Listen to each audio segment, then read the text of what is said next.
बच्चा अपने घर पे कम से कम 3 घंटे के सैंपल पेपर की प्रैक्टिस ज्यादा करे, टाइमर लगा, क्योंकि कहीं न कहीं बच्चा अकेले पेपर नहीं दे रहा होता, हमको ये समझना पड़ेगा। पूरी फैमिली बोर्ड एग्जाम दे रही है। कोई पेरेंट मुझे एग्जाम सेंटर के बाहर अपने बच्चे को बोलते कि बेटा जैसा भी हो तुम बस पेपर दे के आना, जो होगा हम देंगे, बिल्कुल टेंशन ना लेना, खराब अच्छा, बिल्कुल घबराना मत। सर ये लाइन सुने हुए मुझे 15 साल हो गए। अगर एग्जाम से मॉम या डैड में से, स्पेशली डैड, अगर बच्चे के साथ ज्यादा पता नहीं, मैंने देखा है उस बच्चे के एग्जाम में कुछ मार्क्स खाली उनके अपीयरेंस से बढ़ते हैं। नमस्कार, आप देख रहे हैं यूटीसी न्यूज। हमारे शिक्षण प्रणाली में बोर्ड की परीक्षा बहुत ही महत्वपूर्ण होती है। साल 2024 समाप्त हो रहा है, 2025 का हम स्वागत करने जा रहे हैं और इस 2025 की शुरुआत से ही बोर्ड की एग्जाम देने वाले जो विद्यार्थी हैं वो अपनी आखिरी तैयारी में लग जाते हैं।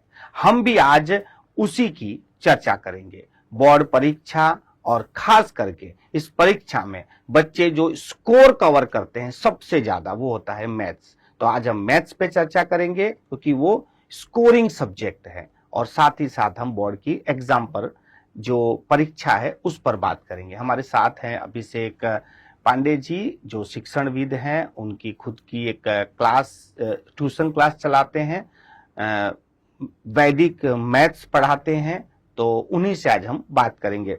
सर आपका बहुत बहुत स्वागत है UTC thank you news sir, में। Thank you so much sir, जिस तरह से मैंने कहा कि जो बोर्ड एग्जाम होता है वो एक ऐसी पहली सीढ़ी होती है जहां से बच्चा अपना करियर आगे सेट करता है। बच्चा 1 से 10 तक पढ़ता है, 10 साल की उसकी मेहनत, और उसके बाद ये साल बहुत महत्वपूर्ण होता है। तो बच्चे तो इसको महत्व देते ही हैं। आप एक टीचर हो, आप इसको कितना महत्व देते हैं? देखिए सर, पहले तो 2025 जो नया साल आने वाला है उसके लिए मैं जितने भी स्टूडेंट्स इस देश के हैं जो बोर्ड एग्जाम अपीयर कर रहे हैं नहीं कर रहे हैं, सारे बच्चों को, पेरेंट्स को नए साल की हार्दिक शुभकामना दूंगा। उसी के साथ हमारे देश में एक पैटर्न क्या है कि जब बच्चा पढ़ाई शुरू करता है तो पेरेंट्स जो साइकोलॉजिकल जो होता है, खास करके साइकोलॉजिकल लेवल पे 10वीं और 12वीं के बोर्ड एग्जाम के लिए मेंटल रहते हैं कि जब 10वीं आ गया, एक तरह का साइकोलॉजिकल प्रेशर होता है, हवा बना के लोगों ने रखा है।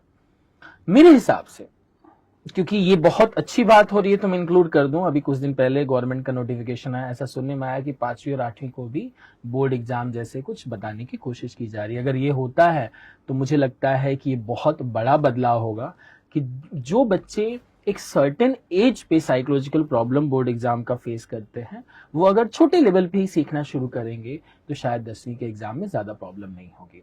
आज हम जनरली सोच रहा हूं कि मैं 10th के बारे में ही बात करूंगा।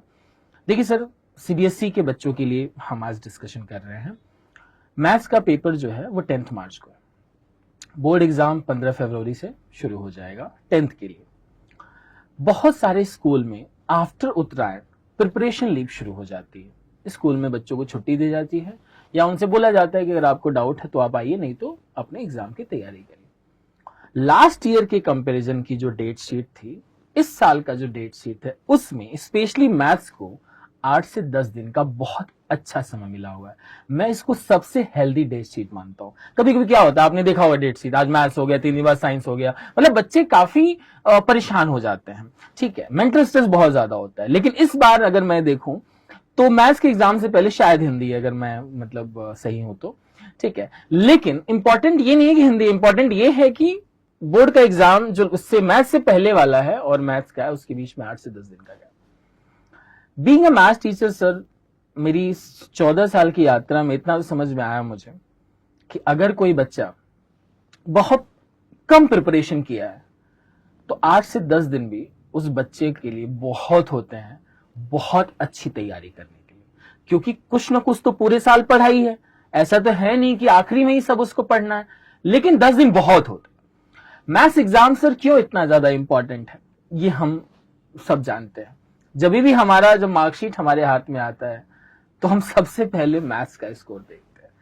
इवन ये बड़ा साइकोलॉजिकल चीज है सर। हम एसएस का नहीं देखते हैं, हम हिंदी का नहीं देखते, हम इंग्लिश का नहीं देख सकते, सबसे पहले हम मैथ्स देखते हैं। अगर एसएस में या हिंदी में बच्चा 100 में 100 लेके आ रहा है तो पेरेंट्स या कोई भी, वो बच्चा भी खुद इतना खुश नहीं होगा जितना कि मैथ्स के 100 में से 100 लाने से खुश होगा। पता नहीं ऐसा क्यों है। बीइंग अ मैथ्स टीचर तो मैं उसको सपोर्ट करूंगा, लेकिन ऐसा होना नहीं चाहिए। ठीक है, तो मैथ्स के लिए सर, बोर्ड एग्जाम के लिए जो सबसे ज्यादा जरूरी है कि बच्चे अभी से भी अगर अपनी तैयारी शुरू करेंगे तो मुझे लगता है कि बहुत अच्छे से अपने एग्जाम को दे सकते हैं। और सबसे इंपॉर्टेंट बात, प्री बोर्ड्स के पेपर्स ज्यादा से ज्यादा दें, जिसको हम सैंपल पेपर बोलते हैं। जैसा पेपर बोर्ड में आता है वैसे हूबहू पेपर मार्केट में अलग अलग पब्लिकेशन के लोग निकालते हैं, वो चाहे तो बच्चे ले सकते हैं। अगर किसी के पास कम पड़ रहा है तो हमारे सेंटर से कलेक्ट कर लें फ्री ऑफ कॉस्ट, उसमें कहीं को दिक्कत नहीं है। तो बोर्ड एग्जाम को लेके तो सब बच्चों के लिए तो मैं इतना ही बोलूंगा कि बहुत ज्यादा स्ट्रेस ना लें। मैथ्स के पेपर में काफी ठीक ठाक गैप है, एग्जाम में भी काफी ठीक ठाक गैप है, तो अगर आप अभी से भी पढ़ना शुरू करेंगे तो शायद आपकी जिंदगी आसान हो जाए। सर, लोग ये भी चर्चा कर रहे हैं कि जैसे पेपर का जो समय होता है, एग्जाम्पल सुबह 10 बजे से 1 बजे तक जी, या जी, फिर जी। 3 बजे से 6 बजे जी, तक, जी, जी, जी। तो विद्यार्थियों को अभी से ही उसी समय बैठकर पढ़ने की प्रैक्टिस करनी चाहिए। जी जी जी, मैं सर इसको टाइम मैनेजमेंट स्किल बोलता हूँ। जब बच्चा क्लास जैसे एग्जाम से बाहर आता है, पता है क्या बोलता है? पेपर छूट गया। ये पेपर छूटने वाली बीमारी सर ना बहुत पुरानी है। नया बस इसमें यह है कि स्टेटमेंट अलग अलग फ्रीक्वेंसी पे बोली जाती है। अगर एक बच्चा 3 घंटे के पेपर के लिए उसको 4 घंटे चाहिए, वो भी तब कि जब उसको आ रहा हो। देखिए, इसमें 2 तरह के चैलेंजेस हैं। पहला, वो उसको आ रहा है और वो कर नहीं पाया, और दूसरा नहीं आ रहा है, वो तो एक अलग बात हो गई। तो जिन बच्चों को ये शिकायत रहती है कि उनका पेपर छूट गया, मैं ऐसा मानता हूं कि उनको मैक्सिमम आ रहा होगा। और पेपर छूटने का मतलब ये है कि आपको, मान लीजिए 100 मार्क का है तो 20 मार्क स्कूल ले लेता है, 80 मार्क का बोर्ड एग्जाम का पेपर होता है। अब 80 में से अगर उसने 10 मार्क का छोड़ दिया तो इवैल्यूएशन उसके आंसर शीट का 70 पे होगा ना, लेकिन जजमेंट हमारा कितने पे होता है? 80 पे। लेकिन होना कितने पे चाहिए? 70 पे, जितना कि बच्चे ने अटेम्प्ट किया। तो उसके लिए सबसे बेस्ट तरीका यह है कि बच्चा अपने घर पे कम से कम 3 घंटे के सैंपल पेपर की प्रैक्टिस ज्यादा करे, टाइमर लगा के। और अगर 3 घंटे उसके पास एक साथ बैठने को नहीं है तो ABCDE सर, टोटल मैथ्स से 5 सेक्शन होते हैं। हर सेक्शन के लिए अपना टाइम डिसाइड कर ले, नहीं तो अपने टीचर से पूछ ले, या तो मैं थोड़ी देर में आपको बता दूंगा। उतनी देर का टाइमर लगा के, जैसे मान लीजिए सेक्शन A है, 18 क्वेश्चन उसमें MCQ के होते हैं, 2 क्वेश्चन रीजन के होते हैं, 20 सवाल होते हैं सर। अब इस 20 सवाल के लिए उस बच्चे के लिए हेल्दी जो टाइम है वो 40 से लेके 60 मिनट है। इससे ज्यादा अगर गया तो दूसरे क्वेश्चंस का टाइम इसमें कंज्यूम करना शुरू कर देता है। इसका मतलब यह हुआ कि उस स्टार्टिंग के 40 मिनट में ऐसा क्लियर होना शुरू हो जाता है कि आपका पेपर छूटने वाला है या कंप्लीट नहीं कर पाएंगे। तो आप ये कोशिश करिए, एक दिन बैठेंगे हो 1.5 घंटे में हो, उसके बाद शायद उससे कम समय लगे। एक समय ऐसा आएगा कि आप शायद 40-45 मिनट्स में कर ले। तो टोटल सर 5 सेक्शन होते हैं। सारा खेल देखिए सर, एक तो नॉलेज के साथ साथ टाइम मैनेजमेंट का भी। हम यहाँ पे बात कर रहे हैं बेहतर स्कोर करने के लिए। हम यहाँ पे बात कर रहे हैं कि जो बच्चा आप समझिए 100 में से 100 ला रहा है, वो किसी वजह से 95 लाया, तो ये 5 मार्क की लड़ाई चल रही है सर। और ये 5 मार्क की लड़ाई जो है ना, वो टाइम मैनेजमेंट से ही सॉल्व। लेकिन सर, मेरा सवाल, आपने जो कहा वो अच्छी जानकारी थी, पर मेरा सवाल ये था कि आज बच्चा सुबह 5 बजे पढ़ने बैठ रहा है और वो 7 बजे तक या 8 बजे तक पढ़ रहा है, लेकिन जब वो एग्जाम सेंटर जाता है तो उसको दोपहर के 3 से 6 बैठना है, जी जी जी जी, जिस समय पे वो अभी आराम कर रहा है। जी जी जी, तो ऐसा है कि बच्चे को 3 से 6 में ही पढ़ना चाहिए, तो वो समय की भी उसको प्रैक्टिस करनी चाहिए कि इस समय मुझे नींद नहीं आनी चाहिए। देखिए सर, हमारे जिनकी हम 10th की बात कर रहे हैं, उन बच्चों के पेपर मॉर्निंग में होते हैं, 10:30 से 1:30 बजे तक का टाइम। गुजरात बोर्ड में ऐसा नियम है कि वो लोग शाम को रखते हैं, सेकेंड हाफ में रखते हैं। बच्चे को समय समय पर नैप लेते रहना चाहिए। अगर उसका पेपर 3 बजे से है मान लीजिए, तो अपनी 12 बजे तक पढ़ाई कंप्लीट करके लंच करके 1 बजे तक नैप ले ले और एग्जाम के लिए चला जाए। सोने में और नैप लेने में फर्क है। आप जब रात को 8-10 घंटे सोते हो अलग है। नैप मतलब जैसे आप लंच कर रहे हैं, आप 10 मिनट भी सो लेते हैं ना, तो आपका दिमाग, बॉडी काफी हद तक हल्का हो जाता है। तो मैं जिन बच्चों को ये वाली प्रॉब्लम है ना, स्पेशली टाइम वाली जो आप मुझसे बोल रहे हैं, सबसे बेस्ट सोल्यूशन नैप लेना है। 10-15 मिनट का नैप ले लीजिए अलार्म लगा के, और प्रॉपर गाइडेंस में नैप लीजिए, क्योंकि ऐसा ना हो कि आप लंबे समय तक, क्योंकि हमारे गंदी आदत क्या है, हम अलार्म तो लगा लेते हैं फिर उठते नहीं है। बोर्ड एग्जाम से पहले नैप सोने में ना बदल जाए, वो और घातक है। तो इसका भी ध्यान रखना है कि किसी न किसी के गाइडेंस में कि भाई मम्मी मुझे 10वें बार जगा देना, क्योंकि कहीं ना कहीं बच्चा अकेले पेपर नहीं दे रहा होता, हमको ये समझना पड़ेगा। पूरी फैमिली बोर्ड एग्जाम दे रही होती है, पूरा घर, उसका हर रिलेटिव उस टेंशन में होता है कि अरे इनके घर में 10th का एक बच्चा है। अब उसी के हिसाब से लोग अपने फंक्शन भी प्लान करते हैं। तो सोचिए एग्जाम का, बोर्ड एग्जाम का फोबिया कैसा है, टिकट भी उस हिसाब से प्लान होता है। लेकिन सर ये नहीं लगता है आपको कि आप शिक्षा क्षेत्र से जुड़े हो, जिस तरह से आप बता रहे हो कि परिवार समाज इतना अटेंशन में आ जाता है, तो ये दबाव भी बच्चे पे होता है सर, बहुत ज्यादा होता है। और इसी के चक्कर में बच्चे आधा से ज्यादा गड़बड़ करते हैं। कुछ बच्चे बोर्ड एग्जाम में पहले दिन जाते हैं, कांपते हैं, रोते हैं। पहले पेपर में सब बच्चों की बैंड बजती है, इसीलिए साइकोलॉजिकल लेवल पे वो सपोर्ट के लिए पेरेंट्स उनके साथ जाते हैं, एग्जाम के बाहर खड़े रहते हैं, मोटिवेट करते हैं, गले लगाते हैं, टेंशन ना लो सब बढ़िया होगा। ये प्रेशर रहेगा ना सर, ये वैसे प्रेशर मिलना नहीं चाहिए, लेकिन ये प्रेशर कहीं ना कहीं परिवार और समाज ही तो दे रहा है कि तुम अच्छा नहीं कर पाए तो कुछ नहीं कर पाओगे। कोई पेरेंट मुझे, मैं सर ये गारंटी मतलब डंके की चोट पे बोलता हूं, कोई पेरेंट मुझे एग्जाम सेंटर के बाहर अपने बच्चे को बोल दे कि बेटा जैसा भी हो तुम बस पेपर दे के आना, जो होगा हम देख लेंगे, बिल्कुल टेंशन ना लेना, खराब हो अच्छा, बिल्कुल घबराना मत। सर ये लाइन सुने हुए मुझे 15 साल हो गए, बड़ा शॉकिंग है ये। अरे कोई बोल भी नहीं पाएगा। सर जैसे आपने बताया कि हर आदमी मार्कशीट में मैथ्स के नंबर देखता है, हमें बचपन से ये बताया गया है कि स्कोरिंग सब्जेक्ट है ये। हिंदी में 100 में से 100 किसी के आ ही नहीं सकते हैं, हिस्ट्री में नहीं आ सकते हैं, मैथ्स में आ सकते हैं। तो लोग दूसरे के पॉइंट्स को कवर करने के लिए वो मैथ्स पे ज्यादा फोकस करते हैं। जी। एक्चुअली सर क्या है ना कि मैथ्स की समस्या जो है ना मार्किंग को लेके, आज बहुत कम ऐसे बच्चे हैं कि जिनके 100 में से 100 आ रहे। मेरा एक बच्चा था पूरे कैरियर में, मेरे भवंस का बच्चा था, नाम संस्कार है, वो आज IIT और धनबाद में माइनिंग के कोर्स में है, उसके 100 में से 100 आए थे। लेकिन मैंने आज तक कम से कम 10th के कम से कम 700 से 800 बच्चे पढ़े हैं, 95 रहे, 98 रहे, 99 रहे, लेकिन 100 में से 100 सिर्फ एक बच्चा रहा है। दिक्कत कहां पे, आप समझिए इसको। दिक्कत ये है कि टोटलिंग तो छोड़िए, मैथ्स में से 100 में से नियरेस्ट कहां पे बच्चा दिख रहा है। ये कहीं ना कहीं हमारी ग्रीड आ गई ना, ये पेरेंट्स की ग्रीड है। ये बच्चा नहीं चाहता है, बच्चा तो टॉप ही करना चाहता है, उसके पास एक ही ऑप्शन है, या तो मैं अच्छा करूं या बहुत अच्छा करूं, खराब वाली तो बात ही नहीं हो रही है। मैंने देखा है सर, एक चीज और देखा मैंने, हर बच्चे की कोशिश रहती है कि मैं अच्छा करूं।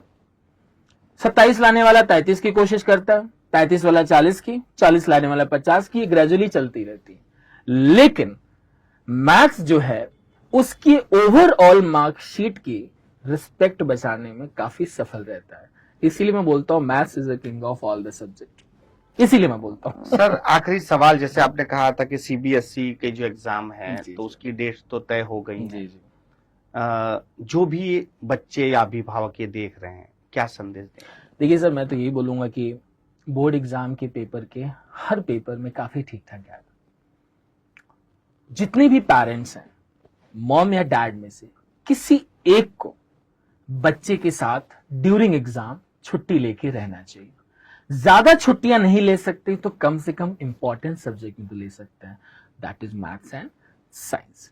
जो भी थोड़ा एकेडमिकली सही हो, मॉम सही हो या डैड, इन दोनों में से किसी एक को रहना पड़ेगा। मॉम तो हमेशा ही रहती हैं, जो डैड अगर पॉसिबल हो, अगर वो छुट्टी लेके।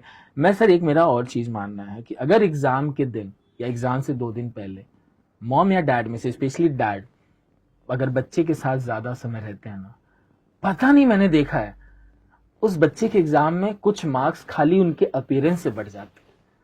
ये क्या चमत्कार है, आई डोंट नो।